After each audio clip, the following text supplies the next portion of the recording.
Hi guys, so this is the retro guy. I'm just quickly uh, going over the retrobriting of the keyboard. So the keyboard is fully disassembled, as you can see. All the keys are inside of the sink here, and I'm going like one by one, cleaning it up. As you can see, like the keys are very yellow, and let me see if I can show you this here. Like they are very dirty as well. So let me just find the focus here. So as you can see, like this key here, key number 6, is very dirty. So what I do basically is I use a combination of what is the name, baking soda with some stain remover, this guy here, and water, of course. And then I have to go like one by one like this, and you can really see the improve when you do it. So it's very boring and it takes a long time, but it has to be done before the retrobriting, otherwise like it's just gonna be a big waste of time. So you can see the difference from the previous one. Let me see again the focus here. So as you can see, like all those stains are gone, right? Still yellow, of course, but at least the stains are gone. So I will basically have to go through all the keys here, still like a whole bunch of keys in the sink, and I have to go through each one of them. The keyboard is already clean. I mean the plastic of the keyboard is already clean and ready to go, and same as for the mouse. So the mouse, just to show you here, so this is the mouse. And as you can see, it's pretty bad as well in terms of yellowing. So it's again, like it's not even yellow, this is brown, right? It's really bad. So it's already clean, and this is the original color, and this is how it turned out. So retrobrite will make this look much better. Not sure if I will be able to actually get to this shade here, but let's see how it goes. So that's it for now. I will work on this. As soon as I clean everything up, I will prepare everything for the retrobriting, and then I will start filming again so you guys get to see what I do. Okay, so all done with the cleaning the caps, the keycaps, so they are all clean now. So it's time for the retrobriting. So what I use is this here. So this is just bought out of Amazon. It's peroxide cream for hair salons. And it's not expensive, and it's very good for this sort of job. I used it a lot of times and just works fairly well. So what I'm trying to do this time is I diluted some of it here. There is nothing here, it's just the bottle. It was an empty bottle that I basically washed, and basically I'm going to try to spray this over the keyboard that is here. And then after that is just putting the keyboard into the sunlight or UV light of sorts. I do have some UV lights in my garage as well, but today is very sunny, so I'm just going to try to, you know, use the sunlight, the natural sunlight. And if the sun goes away and the keyboard is not yet white, I'm going to basically put it in a box that I have in the garage with the UV light pointed to it. And same process will be basically repeated for the keycaps and for the mouse and everything else. That's basically how I do it. So, well, not really how I do it, because this is going to be the first time, this spraying thing. Normally I just use like a brush and just spread the cream all over the place. And normally I don't use plastic to avoid, you know, like the peroxide from evaporating, but today it's really hot, so I am going to use the plastic thing just to make sure it sticks in place for a longer time. So I'm going to get the plastic. So as I said, normally I don't use the plastic film, and it works. So it does evaporate, of course, but because the cream is so thick, normally this is not a problem. But again, today is really hot, and if I don't use the plastic, it is going to evaporate very, very fast, and I don't want that. So just cut the plastic into the right size, and so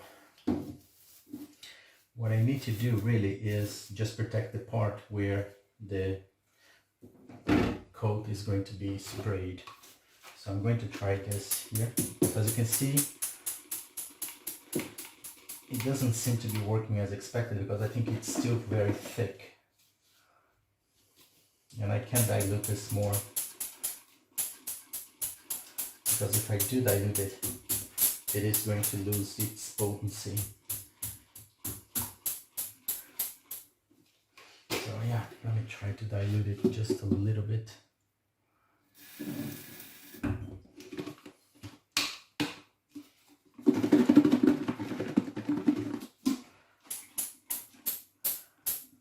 Come on. No, this is not going as expected at all.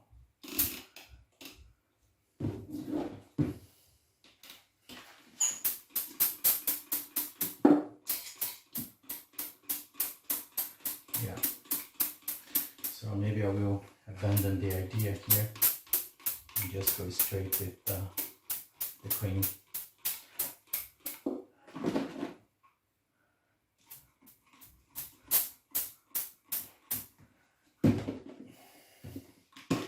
So let me try this on the other side here.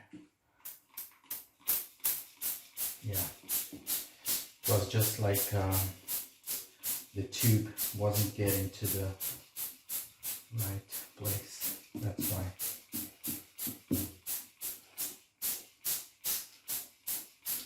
By the way, some people ask if it is necessary, to clean everything up before retrobriting. Well, I'd say that especially the keyboard, you have to.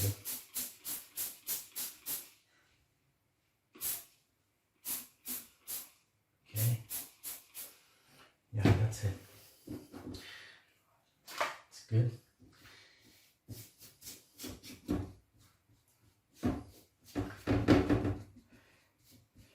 So for the keyboard, you should, especially because it's, it's very, it's more like it's for hygiene basically, right?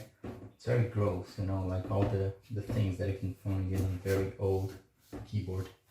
You don't know like who used it, what type of things are there. So yeah, it's very gross.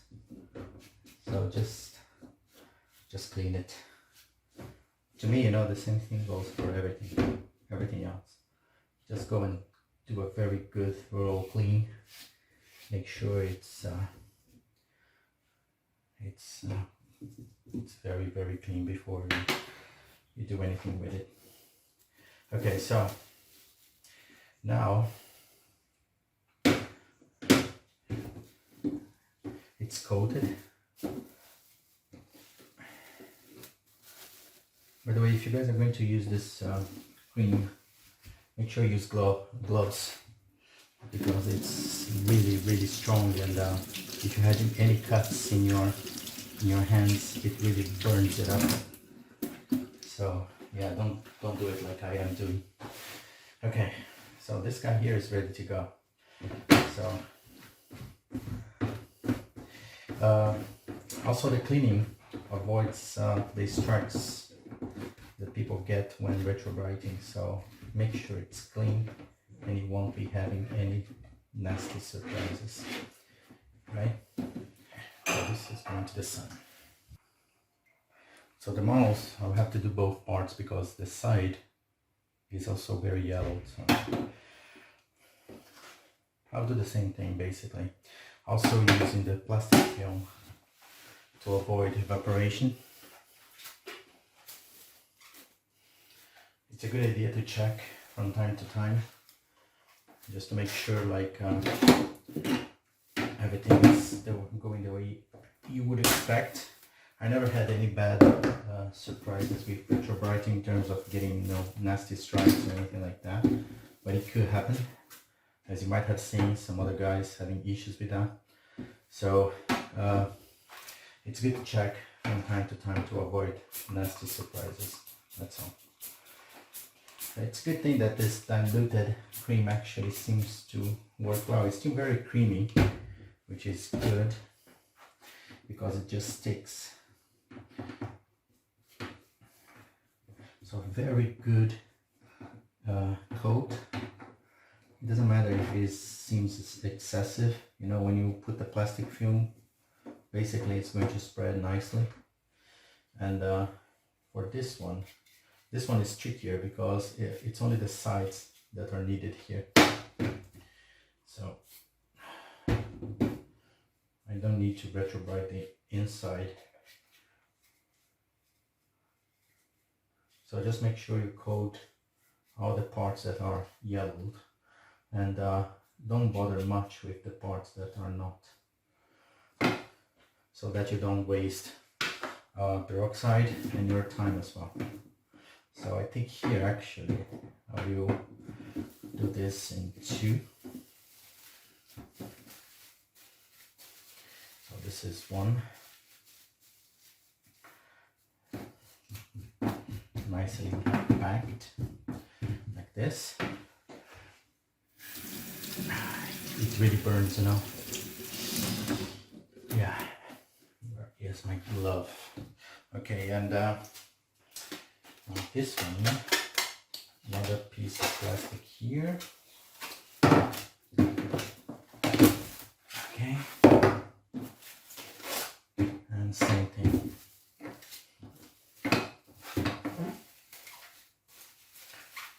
This nice and tight. Make sure peroxide is there. It looks great. So off to the sun. And yeah, remember to spread, you know, evenly this. Again, to avoid the stripes, you don't want that. So off to the sun. So now the only thing missing are the keys, and this is going to be a little more troublesome.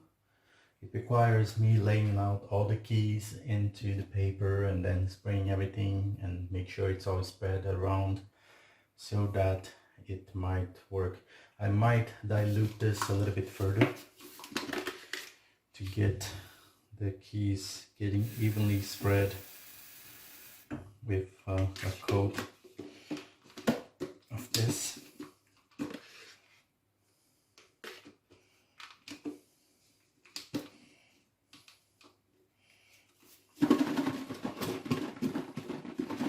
So this should be enough. So I'll get back for the keys, okay? Okay, so I have already coated the keys. Just a little more. As you can see, it's already coated. A trick that I do is I try to lay the keys in the right position. Not in the right position, but in the right direction, let's put it like that.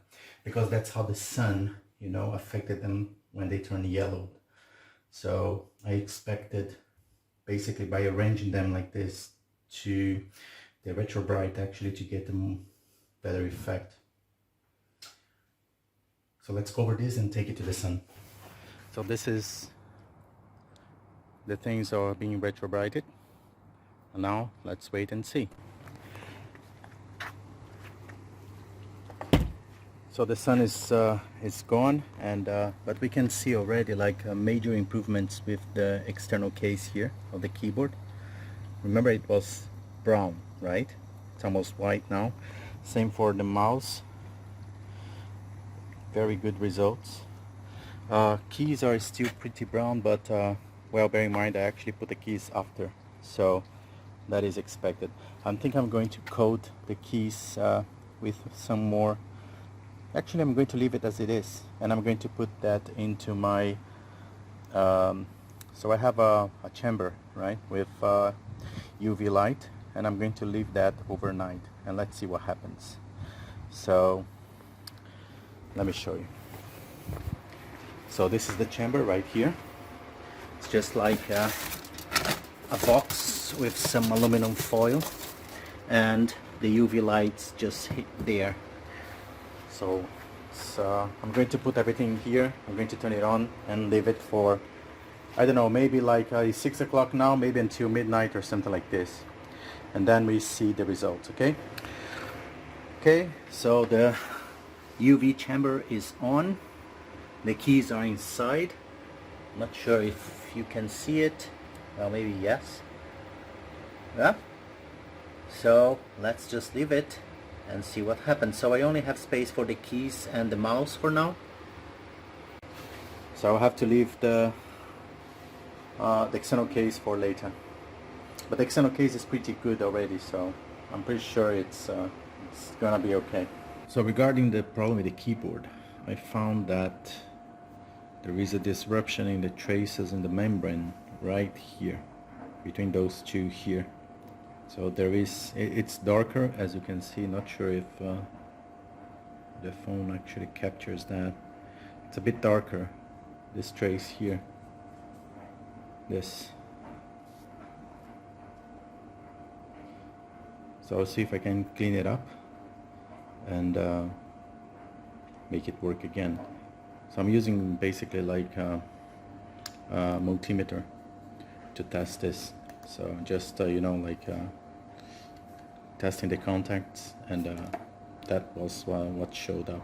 It makes sense because it's exactly where the keys were failing. So I just basically need to try to make this trace work again. I have two options here.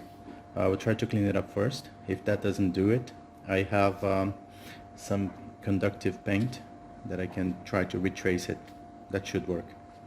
So I will show you later on what I've done. Okay, so the trace is disrupted.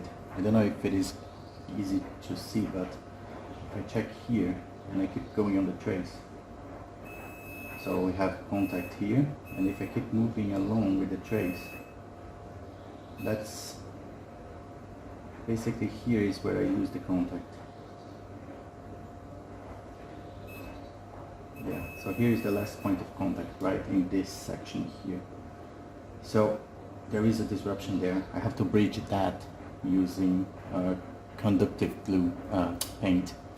So I'm going to try that, and then we test it again. So the objective is those two guys here, they need to basically have contact. As you can see, those two have, so on and so forth. So those two are disrupted, and because of that some keys are not registering.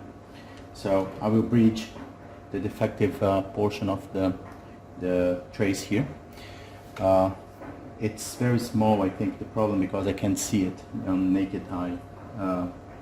So basically, like, I will just use some conductive paint here, and that should do the trick. I'll get back to you. Okay, so we are working here. Yeah, so let me try to focus this a little bit better. Yeah, okay, so right here, this is the place where we are going to be focusing on. So this is the paint. So it's just called electric paint. It's very conductive, the brand. I have used this before with a very good degree of success. So what we need to do is basically get a small amount. So I have a spatula here, and just try to bridge this in without touching the other parts. So let me get some paper here.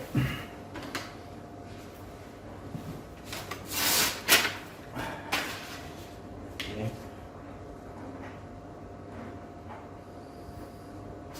Again, just a small amount is more than enough. So spatula.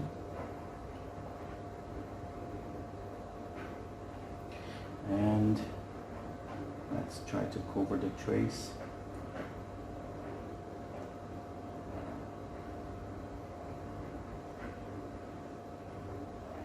It's a little bit messy, but since there are no neighbor traces here, I think this should be okay. It only starts to be conductive after it drains. it dries. So I don't expect this to be working right now, but let's test it. Yeah, we have nothing. So we have to wait for it to dry. And we should have contact now. Yeah, so let's just wait for it to dry.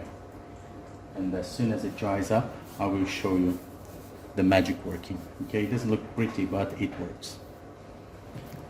Okay, so the paint has dried, and it seems to be okay. If I test it now, I can see conductivity. You can look at the number here. Without conductivity, it's always 1. And if I touch the 2 points now, I get something else, see? So there is some conductivity going on.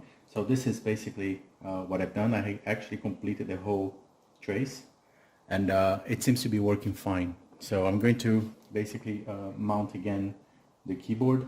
The keys are still retrobriting. Just to show you, this is how the external case of the keyboard looks like after just like a couple of hours in the sun.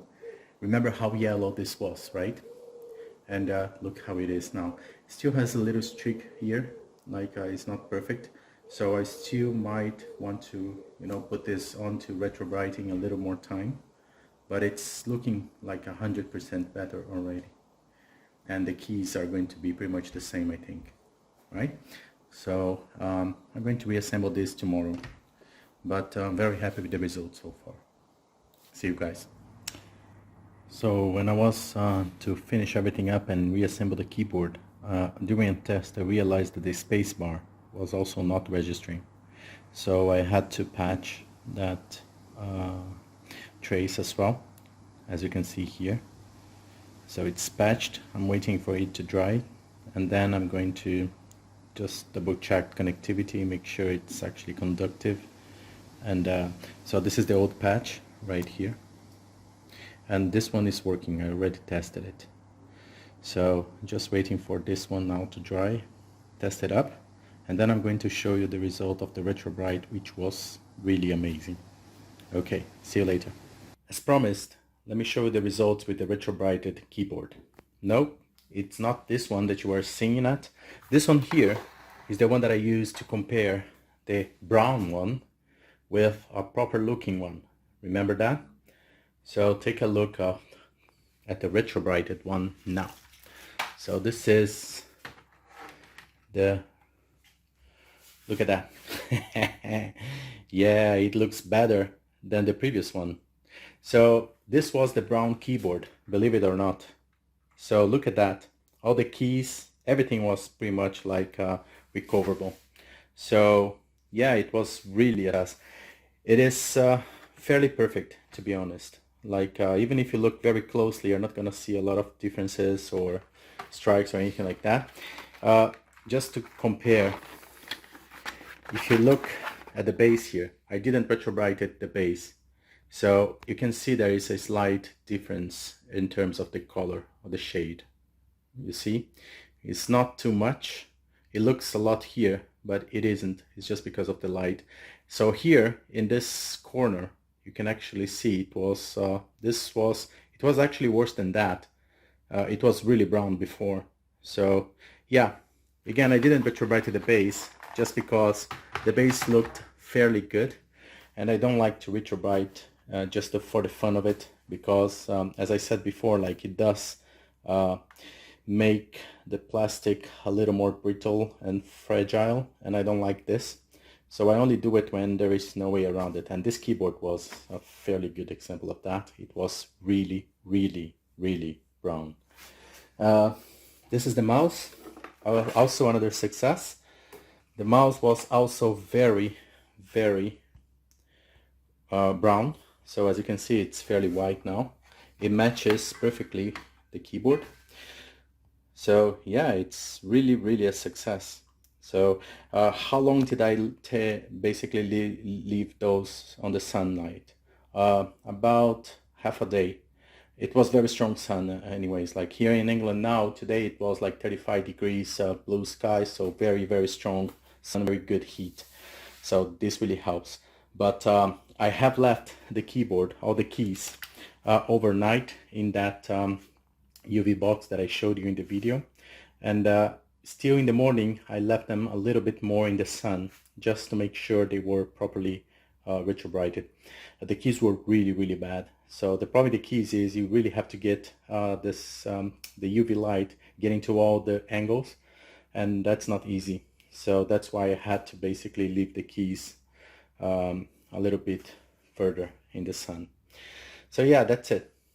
And the keyboard is fully functional now. Like those trace recovery that I've done, they are fully working. So the spacebar is working, everything works now. So yeah, this was a great success, right? So stick with me. I'm going to basically after this, so this keyboard, let me tell you a little bit of story about it. So this keyboard was basically sent along with this Macintosh SE here that you see on the floor. And so the guy was just basically selling the Macintosh SE. He didn't have any keyboard or mouse in the ad, in the eBay. And but he was saying that if you needed a keyboard or a mouse, he could provide it free of charge. So of course I said, yes, I want one. And that's when that brown keyboard basically was part of the kit basically. So yeah, the guy just sent the keyboard the way it was. No complaints, because after all it wasn't in the ad. And yeah, that's it. Like it wasn't fully functional because some keys weren't registering. Now everything works and it is in very, very good shape. Very clean and good to touch. So that's it. A successful project. The other thing that I'm going to show you later on is this here. So you see this is an Apple IIe disk drive, and this is actually part of this guy here.